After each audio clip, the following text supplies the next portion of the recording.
मतदानाचा हक्क या लोकशाही मजबूत करण्यासाठी प्रत्येकानं करायला पाहिजे. 100% मतदान या राज्यातल्या जनतेनं करणं आवश्यक आहे. आणि आपल्याला जिथं जिथं न्याय पाहिजे त्या क्षेत्रात हेच क्षेत्र आहे बदल घडवण्याचं आणि न्याय मिळवून घेण्याचं. म्हणून मतदान प्रत्येकानं करायला पाहिजे. घरी बसून एक दिवस काय उपयोग नाही. तुम्हाला जर अपेक्षा आहेत गोरगरीब जनतेला न्यायाच्या, तर तुम्हाला मतदान करावंच लागणार आहे. त्याशिवाय बदल होणार नाही. प्रत्येक महाराष्ट्रातल्या मतदार बांधवांना माझी विनंती की आपण 100% मतदान करावं. दादा, काय वाटतं तुम्हाला कोणाचं सरकारी? अरे सरकार कसं सांगता येईल आताच 23 तारखेला सांगतो. 23ला सगळ्याला दिसेल.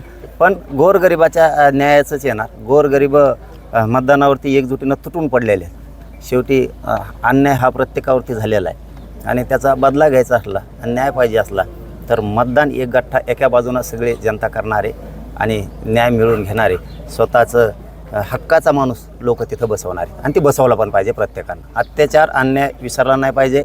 झालेला त्रास, झालेल्या वेदना कधी विसरल्या नाही पाहिजेत.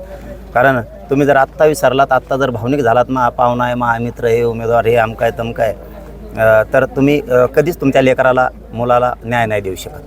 त्यामुळे तुम्हाला आज उठाव करावं लागणार आहे मतदानाच्या रूपात. आणि तो जनता 100% करणार आहे. लाठीचार्ज झाल्याचा बदला यावेळेला मराठा समाज जो आहे तो सरसकट गेला असं वाटतं. डोळे झाकलेले नाही समाजाला, त्याचे डोळे उघडे आहेत आणि मालक तो आहे.